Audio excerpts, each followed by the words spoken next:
Hey, I'm gonna try to sit back down here. this is so weird. Yeah. So I guess we're live right now, and it says that on my screen anyway. It says that we're waiting for moving forward to start the live, but maybe this is on a delay. Okay, no, we seem to be on right now. It is in a weird configuration, so bear with us, guys. Here, this is our first time trying to do a live video where we're in different, literally different states. I'm in California. Sabrina's in Arizona. We're about 1,000 miles away from each other. So, like I said, bear bear with us here. That this is not the orientation that I would have preferred. I would have liked a more widescreen instead of this two horizontal or two. Oh, geez, I'm losing the camera. Unbelievable. Like I said, No, I am bear. not struggling here because I'm just the invited. I don't even know what you call it. See, my English is slipping. Yeah, hold on. The tripod doesn't like I originally had it set up so that it would be horizontal, and then YouTube said, "Oh, you can't do horizontal at this moment."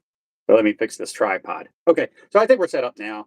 Like I said, we're not really thrilled with this orientation, but we wanted to come back on. Well, Serena wanted to come on. I Somebody was feel like I need jealous. some redemption. I watched your video and I was like, oh my gosh, you're not kidding when you said I can't defend myself. Yeah, somebody was jealous that I went on without them. Get I out of wonder here. what this sounds like because I hear you. I wonder if I need to put my headset in because I'd imagine that these guys are getting horrible reverb or echo because do you have your headset in, Sabrina? No, Hmm. mine's So that not would even in this room. So yeah. I wish somebody was on to let us know what this audio sounds like. Do we need headsets in? Because when you're speaking to me, I hear you through my phone. So wouldn't the mic on my phone now be picking that up and playing it like kind of over and over again? I wonder. it's fine. Look, thank you, Anne. Oh, okay, great. Thanks, Anne. It's fine. Yeah, so what was it that you needed to defend yourself about, Sabrina? Well, Because I didn't say anything wrong. I don't know. I feel like you started with saying you started with saying, well, there was a lot of things. I was like, oh, you're germophobic. Oh, but which is true. But the fact of like me not traveling in the RV anymore. I thought what you said was kind of nice that you miss us like traveling together and all of that. But I feel like for this trip there was no way I'd be able to get back for work. Hey, what's that? What's that? What was that? I don't remember saying that I miss traveling together, Oh but my gosh. See, if you say so. now I'm commenting on things you don't even remember. Well, anyway, I thought it was a really sweet sentiment, but I knew with whatever this weather situation was that I probably wouldn't be able to get back for work. Leaving work to get to another work. I Which probably is wouldn't true. be able to do it in time. So, Yeah, I'm and I'm not getting back before you leave for work again. no, no. And I'm kind of, in all honesty, a little bit, I'll say a little bit of a nervous traveler, just in general. The journey part of it, like the road, moving forward adventures, but the road just terrifies me. Not that flying is much better, but I think with like sleet and wind and all of the things that you drove through, it was probably safer not to have me there. Yeah, I think that this has worked out better actually, that I just drive to the different locations and you fly and meet me there because like you said, you're not a great traveler. You're not a great passenger in the car or in the RV. You get nervous. You're always pushing in invisible brakes or covering your eyes or whatnot. You're just not comfortable in the passenger seat at all. And this is going to sound like a knock, but I mean, there's not much that you did as a co-pilot anyway, as far as like helping while traveling. So it's not like there's a great loss that I can't travel on my own. I've gotten pretty quite used to actually being a solo RV traveler these last not only these last 6 months, but I guess for the last year I've been traveling by myself in the RV and you just kind of flying in. This is I not got going the way used. I thought it would. This is not going the way I I'm thought it would. Number I got one. used to it really fast. But let's also say maybe it's not me being a nervous passenger. Maybe it's your driving. Ah, definitely not Oh because my I gosh. mean it just isn't. I mean I'm pretty calm behind the wheel. uh, today, all day, I haven't gone over like 60 miles an hour. We're just nice and steady going down the highway. There is never, not once, did anybody freak out in the RV. It was a very Well, calm drive. that was a pretty lame defense then for myself, but still, but yeah, it just wasn't gonna work out. So here I am in Arizona. Yeah. And everything I said about you and your Spanish learning, I feel was very accurate. That you do have conversations in Spanish with a group of people. So what happened was after the live, Sabrina had called me and said, "Oh, I feel like I should have been there to defend myself because you said a lot of things that weren't true about No, me I did being say not true. fluent and." Just yeah, okay. I'll stop talking over you. It's hard when I'm in a different place not to just.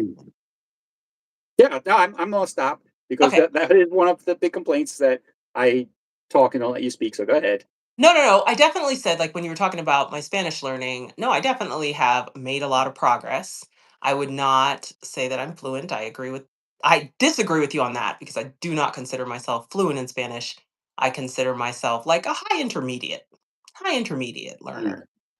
Is what I would consider myself. And this test is not to prove fluency, sir. That is not what the test does. It gives you a level of where you're at and like the things that they think you can do by how you perform on this test. And since I'm a test taker, I want to do the test.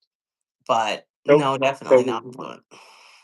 like, what type of levels are there? So, like, if you take the test and you do Mhm. poorly, does it say, "Oh, well, you speak on a third grade level"? No, because interestingly enough, the test interestingly enough, the test goes from like an A1, which is like a beginner, A1, A2, B1, B2, C1, C2, which C2 is like native level speakers, and not just native level speakers, but native level speakers with like pretty expanded vocabulary. Like for example, if we were to take probably a C2 test in English, we might not even pass, even as native speakers, because it's not like language we use all the time.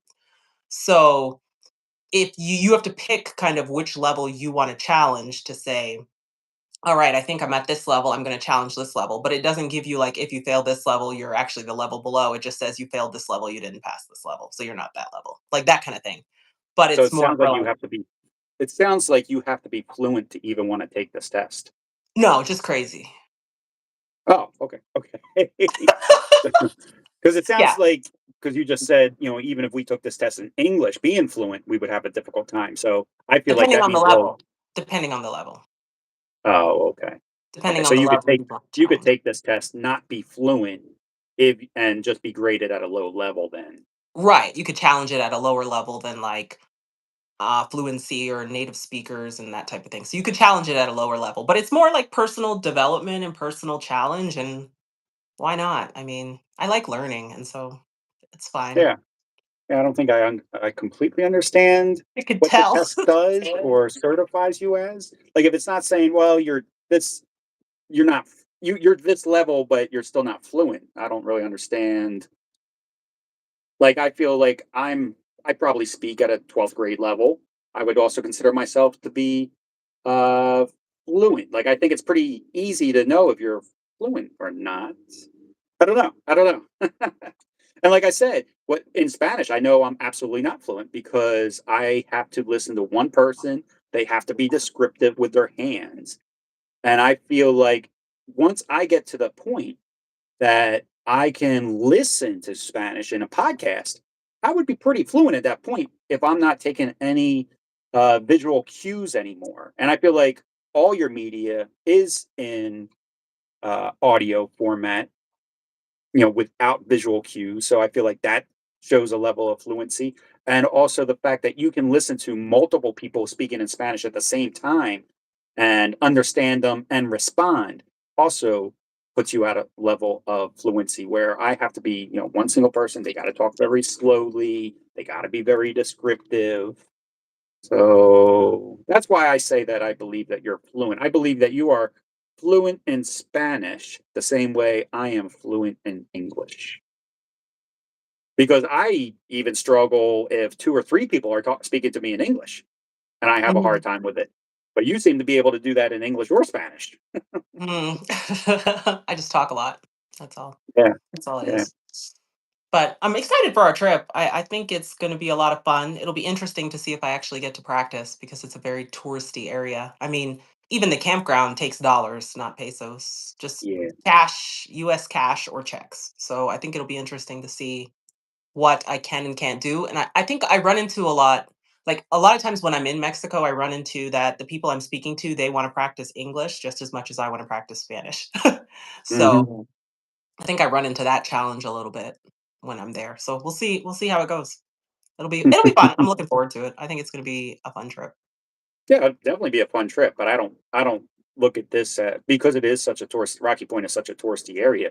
I don't consider this to be like immersion, and I think the rest of the group, me and our two friends, I think we'll be fine speaking English the entire time. I don't even think we'll ever need to use Spanish at all. I don't think so. I'm gonna shed a Yeah.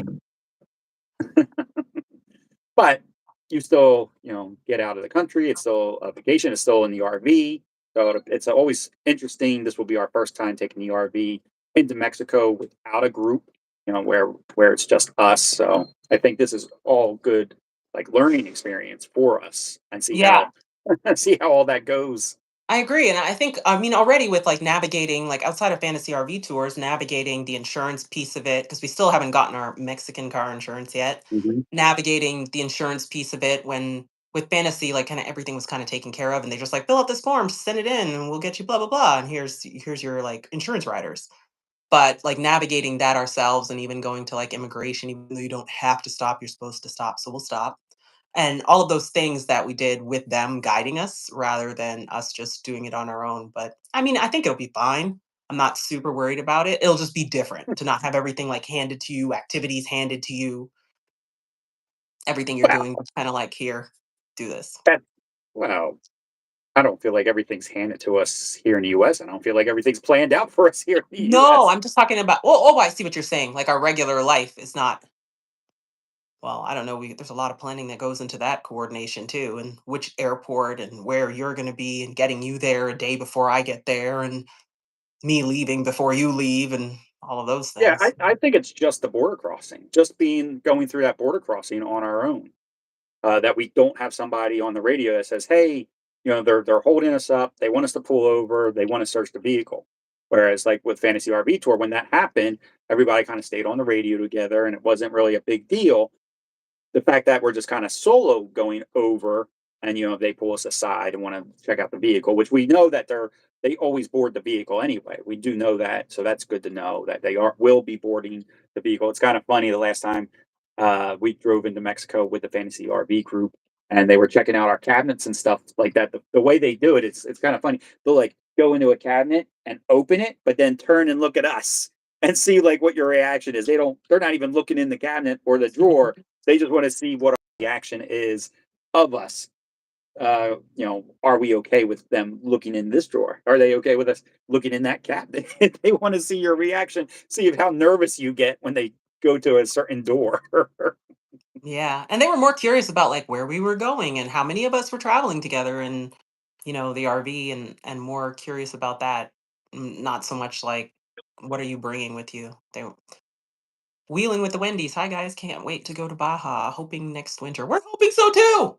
If I could spend, Yeah, like, all winter, every winter there, I would go.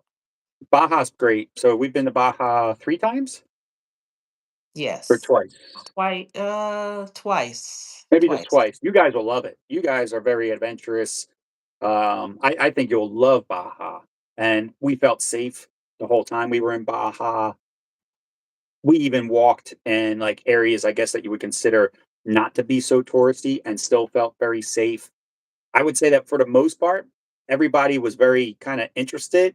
They wanted to know where we were from. They were very, very interested in our RV. When they would look at it, they would say, "Oh, this is just something that we see in movies," type of stuff. So one person wanted to asked if they could go on our ladder and climb up because they wanted to see what our solar panels looked like up on the roof. Super, super friendly uh, people in Baja, and I think you'll just have a great time. It's beautiful weather all year round. We were there when, Sabrina? October, and it was like maybe, October, we did October and then February. and both times, what, 68, 70 It degrees. was nice. So It was really nice. Food is great. I don't remember if you guys drink or not, but there's a lot of wineries to go check out, and they just they're happy that you're there. Everybody, I feel like the whole community down there is just so excited to see you. They want to know a little bit about you. I will say, like, even going into the non-tourist areas with my limited Spanish, you play a lot of charades. I use a lot of Google Translate. I use a lot of photos on my phone, and they're very accommodating and they're very patient with me anyway. When I tell them, my Espanol is nada or my Espanol is poquito, and they take the time with me to try to figure out, or they try to get somebody to come over that does speak English. Yeah, I think Baja is great. Baja is very touristy, but I think it's a little bit of a water not watered down touristy because you do find yourself in parts of Baja where you won't find people speaking English. Yeah, it depends on if you're between the big cities or not, like the tourist areas versus like the smaller little towns on your way. It just depends. Yeah, it depends on where you are, and I'll put this out there. You watch the news. They tell you it's dangerous, and I am sure, just like it is here, there are areas that you don't want to go into. Sure. Just use your gut. Almost like when traveling by RV across the country. There's been times that we've stopped at a fly. I'm at a Flying J right now, so I'll use Flying J as an example. There have been times that we've stopped at a Flying J and we thought we would stay there for the night, and you kind of look around the area and the people walking around, and you're like, you know what? This doesn't seem like the spot for us, and we just keep Yeah. on going. I would say, definitely do that, and just the same as when you're in Mexico. Just be aware of your surrounding, pay attention to the people around you, and go with your gut. If you feel like something seems off, it probably is. I was in Sabrina and I were in Mexico, and we were in a very very touristy area. Were we in Ensenada, I think, Hmm. and we were checking out a little gift store or something like that, and Like a liquor store. everybody had walked out of this gift store but me. I was still kind of just looking around, and the guy came up to me. He's like, "Finding everything okay?" And I said, "Yeah, I'm actually headed out." He said, "Well, before you go, I got things in this back room. Anything you need back there, things that I'm not allowed to display out here. If you'd like, you can come into this back room and I show you everything we got." And I was Very like, discreet. Very discreet. that's what he said. Very, very, very discreet back there. I was like, no, no, no, no, no. So just use your judgment. Like, that could have been fine. I have no idea what was actually in that back room. But the fact that he waited till everybody was gone and it was just me, I was like, I'm good. I actually have to catch up with my group. And he was fine. He wasn't like trying to stronghold me and pull me into the room or anything like that. It was all very verbal. But, yeah, I just had to let him know. I was like, "No, I'm not interested in anything." I think he even mentioned, like drugs, girls, and other things, but he was like, very discreet, very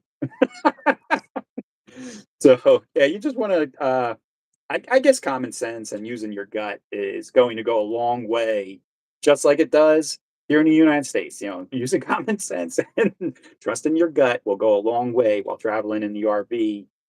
When you're in areas, I mean, in the U.S. is enormous, so you're always in an area that you're just not that familiar with. You're Mhm. always in a new place that you just don't know what the locals are going to be like. Yeah, I would say that. Yeah, yeah. I think that's the best way. And I'm just as Sabrina said. I'm looking forward to going down to Mexico uh, next week as well. And I mean, I think I've even mentioned on this channel before. We like Mexico so much. We have such a great time. And like I said, the food, the people, everything's great down there. We like it so much that we're actually buying a travel trailer to put down in Mexico full time, so that we'll have a spot that we can just drive our cars down to, and we stay in the travel trailer. The travel trailer will already be at the campground, all set up. All we got to do is drive our car down there. It's there. It's right on the beach. It's on beach. So we're looking forward to more trips to Mexico. Sabrina for her Spanish learning, but also Belle has a great time in Mexico. The RV park that we found has a beach where she can go off leash and run around on this beach. So it's great. Hey Linwood, I just saw Linwood's on there too. Happy New Year. It's Belle's retirement plan. It's Belle's retirement plan. She likes Mexico a lot. Well, she likes warm weather. So, we were just in Washington and even Northern California. and I was in Indiana and Virginia and Wyoming, and we were in all these areas that it was like freezing temperatures. Belle does not like it. Belle likes 70 and above, so she'll be happy. Belle will enjoy being in the warmer weather also.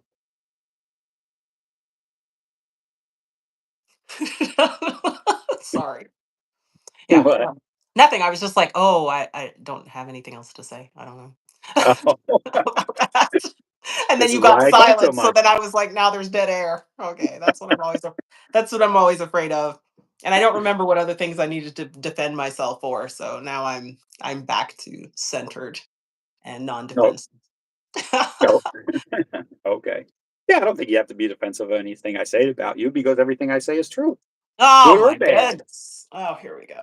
Here we Good go. or bad.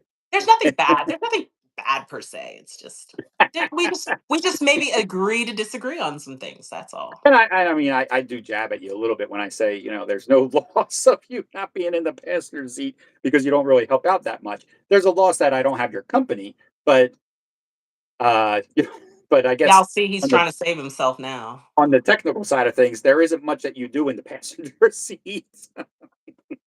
Like if I ask you to go look ahead, you kind of roll your eyes and like, I'm watching I almost Netflix just or I'm rolled them now practicing. when you mentioned it. You Yeah, mentioned it. I almost just rolled them now. I was like, oh my gosh, but I'm doing something right now. Like, it's just yeah, it's just easier for me to plan out the whole trip and just even on the fly type of thing and just use luckily the GPS is pretty good at the heads up display and being able to do all that. But that was I all. I also think can't be blamed for anything there's nothing. when it No, doesn't go right. it's just me and Belle. But All anyway. right. Well, I think that was it. Unless there was something else that you wanted to add, Sabrina, that maybe I cut you off on, or something else that you needed to defend yourself about. I don't know. It sounds like you agreed that you were kind of a germaphobe about the potatoes, and you agree. I'm I not a germaphobe about potatoes. Let's clear this up. I it wasn't the potatoes. I was like, did you wash your hands before you touch them? Not that you were touching them, but I don't know if you washed your hands before you touched them. That was the thing. I think you're agreeing with me. Oh my gosh, get out of here. I mean, what you just said, it sounds like you're agreeing with me. It's not the potatoes. It's you touch it. Yeah, that's what I No. talked about. That you wouldn't Anyway. like that I touched the potatoes. Anyway, I found your video very entertaining. I laughed quite a bit when I was watching it, but I was like, Okay. All right. Well, take care, everybody. all Safe right, guys. travels. If you have any questions about traveling into Mexico, if you're watching this on the replay, shoot us a message. We'll do our best to. We're no experts by any means, but we'll do our best to answer them. All Thanks right, for joining us. Bye, guys. Sabrina. Sabrina, can you end this, or do I have to stand up and end it? I think you got to stand up because I'm All just right. a guest. I'm a guest Okay. in this field. Okay. Here we go. Well, this was fun. It's cool. It worked. Yeah, it's pretty neat.